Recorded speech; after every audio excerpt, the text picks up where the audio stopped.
the Nokuse section of the Florida Trail is where this blue dot is here. Hopefully everyone's seeing my screen. Speak up if you're not. It's just northwest of Panama City. It's about a 4-hour trip from Jacksonville. It's a beautiful area. There's a lot to see out in the Panhandle. So I know a lot of us go camping south of us, but it's a little bit further, but it's worth the drive to get out to the Panhandle. We'll talk about that in a minute. Well, here's what I'm talking about. There's three sections that are very close to each other on the Florida Trail that are just great hikes. And the first is Econ Fina. I haven't presented on that one yet. The other one towards the western end is the Eglin Air Force Base, and that's a really gorgeous hike. We have had a presentation on that section of the Florida Trail. And then there's the one I'm talking about tonight, which I'm calling Nokuse. It's actually 3 different sections I'm going to talk about under that Nokuse umbrella. But as you can see, these are contiguous, so you can get in, like 10 days of hiking through here without ever seeing a road, or just a very minimal road walk. And then from Econ Fina to Nokuse is maybe, 12 miles of road walk. So there's a lot of hiking here, a lot of wilderness, and really pretty areas you'll see as we go through this presentation.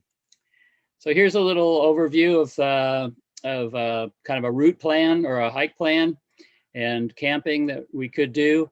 Actually, I did this in 2 different hikes. And so what I added on was this pine log section, which is Pine Log State Park. And then I added that on to this Nokuse hike that I did. I did the pine log as a kind of a tail end of another hike when we were hiking Econ Fina. But it really dovetails nicely with the Econ Fina. So we really have these 3 sections that we're looking at, which is Pine Log State Forest. And we have this red line here, which is called the Choctawhatchee River section, or CRS as they call it out there. And so that's right along this really powerful river called the Choctawhatchee River. And so it's going through the floodplain of that river.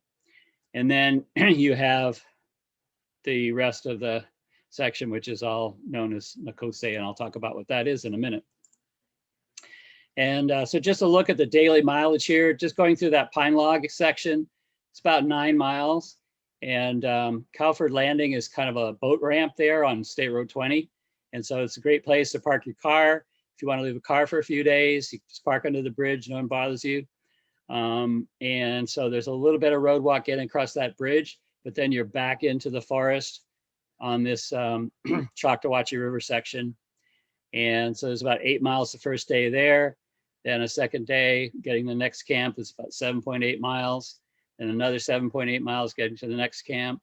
And then getting right back up to that beginning of that Eglin section is another 7 miles or so. So it's a nice 5-day, real hefty hike, with a lot of good mileage. So it's just I really recommend getting out there, seeing this area. Okay, let's talk about what is Nokuse. Nokuse is the Muskogee word for black bear, which is the umbrella species of this area. And the plantation is the largest privately owned nature preserve in the southeastern United States. And as a fellow named M.C. Davis, was a self-made man and had a private fortune and got converted to the environmental movement and became a passionate defender of habitat and wildlife, and decided to put his money where his mouth is. And he bought up this old timberland here in the Panhandle, 54,000 acres, and established this nature preserve. And it's now the largest privately owned nature preserve in the southeastern United States. So this is all private land. He manages it, or his foundation does. And the purpose is to restore the longleaf pine forest. Now, many of you know, some of you don't, this is sort of the virgin forest of the southeastern United States. This is a massive ecosystem that used to span 40 million acres between Virginia and Texas. And it was kind of your dominant forest in this area. And it's just a beautiful habitat. And it was completely lost. Only 2% of that forest exists today. And why did it go away? Well, at the time, which is the early 1800s, this pine was prized for naval supplies to create masts on ships. And then the sap was used for waterproofing the ships. It was boiled down to provide turpentine, to provide waterproofing, but also fuel for lamps. It was a very desirable commodity, and it appeared to the people living at that time in the area that it was endless. I mean, it was this huge, huge forest, and they just thought they'd never run out. They just kept clear cutting all these the longleaf pines and used them for their naval supplies, and kept working their way down to Florida and just wiped out this forest. And so MC Davis, amongst other people, including the state park system, state forest system, is trying to restore our original longleaf pine forest habitat. And so that was the main purpose of this preserve. And you'll see as we go through the tour here, and you see the pictures, how the pine is being replanted and the habitat's being restored to support the longleaf pine. Now on that same area and that same preserve, he also established a research center and a teaching center that he named the E.O. Wilson Biophilia Center. E.O. Wilson was a famous naturalist, and he was one of MC Davis's personal heroes. And so he founded this in 2009, and it's on the plantation there. It's on State Road 20 as you drive alongside of that area where we're going to be hiking. And biophilia stands for, means love of all living things, which I think is just a beautiful word. I think all of us on the call tonight can think of ourselves as biophiliacs. We're lovers of all living things. And so, as I mentioned, the purpose of the preserve was to restore and preserve the longleaf pine forest. The purpose of the Biophilia Center is to educate on the importance of biodiversity. And they have this really great educational program for 5 school districts in the area. And they bring the school kids in, elementary and middle schoolers, in to have, on-site presentations and educational sessions on ecology and biology of the area.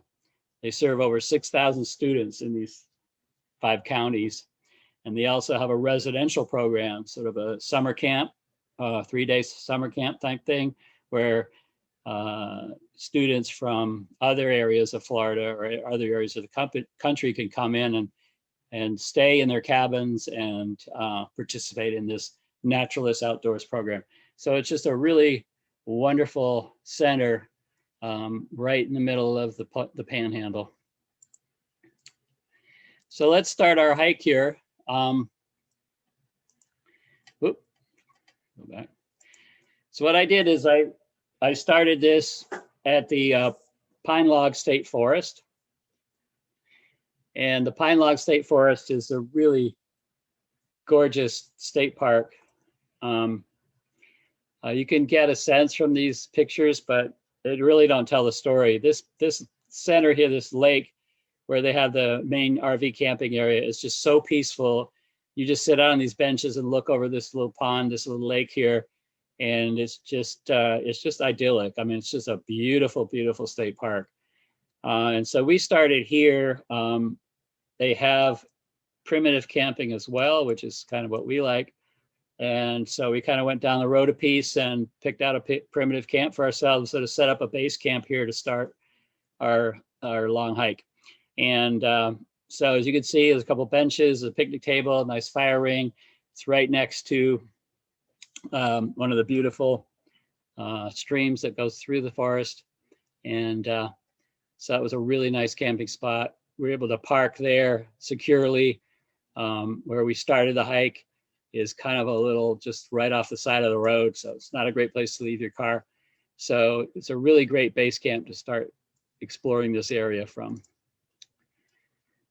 So we did then just take our cars and leave a car for the day over at the beginning of this state forest, and State Park rather, and where the Florida Trail begins there, just kind of this little dirt road just right off of State Road 20 where it turns the bend there, and goes under a power line for a little while, and then soon you're in this very damp, boggy area known as a tai swamp.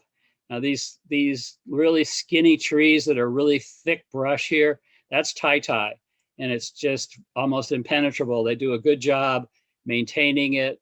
This Florida Trail is maintained completely by volunteers, and I've done some of this maintenance work. It's really tough. There's like tons of little branches coming through here and little roots, and just they do a good job keeping this clear, because this will just grow in so thick, these little tai trees. And then it got some really wet areas, and they have some nice boardwalks they provided through there, so you can try and keep your feet dry as much as possible. And that's the first habitat that you really encounter in here. It's a very wet, boggy lowland, and that's what supports this tai vegetation. Then you get up into a little higher elevation, and you're along pine flatwoods, and some beautiful open canopy, low-lying vegetation underneath. And this is like a classic pine flatwood. It's just a really nice open hike with a little bit of shade, but just a nice open vista. And pretty soon you come out to a major road. Before you cross that road, there's a little sign here, as you can see. Part of the Florida Trail goes along this historic military road, which is known as Captain Birch's Trail. And during the 1820s, this captain surveyed and directed the construction of the first American road in Florida, which is now known as was known as historic, as the military road or federal road. And it went from Pensacola to St. Augustine. And then at that time, in the early 1800s, when the United States acquired Florida, St. Augustine was the main town on the East Coast. It was the capital of East Florida, and Pensacola was the capital of West Florida. And that was a legacy of the Spanish, who, as you know, were in St. Augustine and founded St. Augustine. So Jacksonville really wasn't as big a deal back in the 1820s. And so this road was actually a road originally back with the Spanish. They made their own Spanish road between Pensacola and St. Augustine, and a lot of this road was just developed on top of that road. Follows that same route. But that's kind of cool to be walking along this old road that's been around there for a couple hundred years. Okay, and then as you go back towards the place where I started you out, you'll pass the lake where we showed you the benches and where the primitive camping is. And so you go past that a little bit, and then you come into a completely different habitat, which are cypress ponds. And they're just really wide expanse of beautiful cypress trees as far as you can see, and just growing in this, very damp, low-lying ponds or swamps. And it's quite pretty. And you're walking along that for several miles. And then you go through a little neighborhood at the western end of the park. And then you're back up onto State Road 20 for about a mile as you cross the Choctawhatchee River. And it's a big river, so you got to share that big bridge with all the cars. But then soon you're off of that road and you're back into the woods, and then you're now into that Choctawhatchee River section. And so you're walking along the Choctawhatchee River, but there's all these creeks. So if I put together this presentation and showed you a picture of every single creek that I have a picture of that we crossed during this hike, it would be another 15 slides long. They're just every couple miles you'll come across one of these beautiful creeks. They're all a little different. They all have different bridges. This is the first one you come to. It's called Cypress Creek, and it's definitely full of cypress. You can see the beginning, all these cypress trees, and this nice little boardwalk bridge that goes across. It's quite extensive. There's quite a wide creek here, a lot of black water and the beautiful cypress trees and the cypress knees. thick, and as far as you can see, you know, you see these cypress, and it's kind of a real picturesque little area to cross there. And out of that Cypress Creek low-lying area, you come into a prairie. This is a dry prairie with the native grasses, and that's quite different too. So you're walking through grasslands for another couple miles, and then you come up on a much deeper and more open pond, which again is bordered by cypress. And the road that you're on, which is the trail, crosses this culvert, which is draining that pond. But when we came, something had washed out the culvert and the entire road. So this is supposed to be solid land here. I'm pointing with my pointer, and it had been totally taken out by some flood or something. So we had to kind of pick our way along the side of this thing and jump the creek, feeding that pond, and just barely got over to the other side there. So there's always a little adventure getting out on the Florida Trail. So then this first night camp, it's called the River's Bend. And it's basic primitive camping, nice little clear area with a nice bench, little fire ring, beautiful sunset. Next day, you're up and you're walking along, they call it five rivers. And there's a, oops. Let me get rid of this thing here.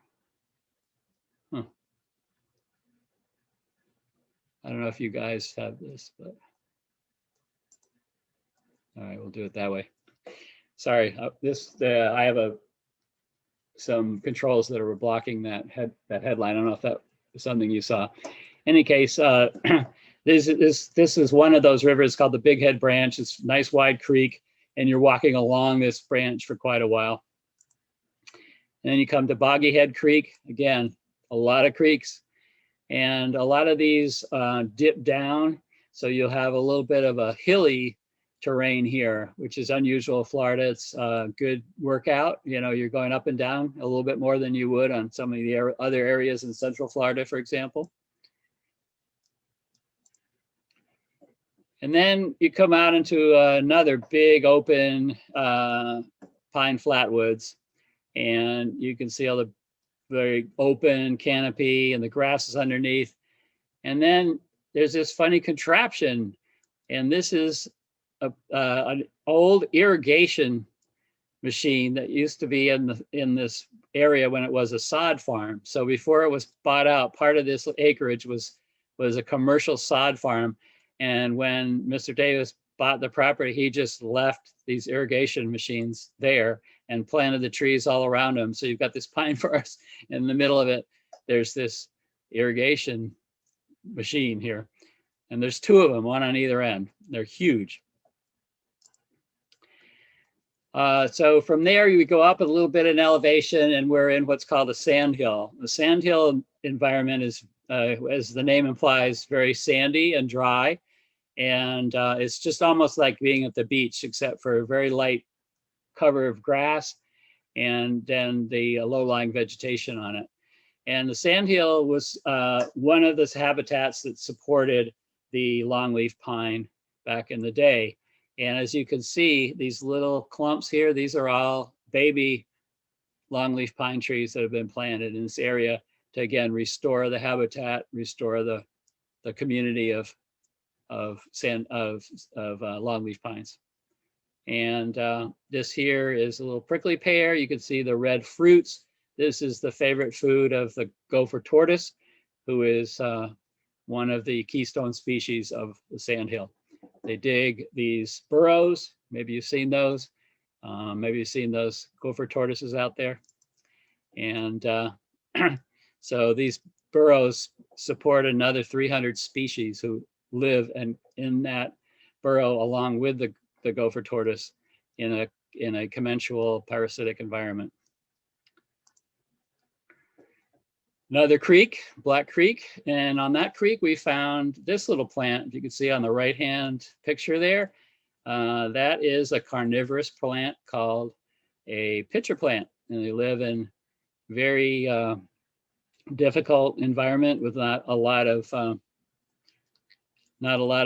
nutrients, and so they are forced to gain their nutrients from animal life and not from the minerals in their environment.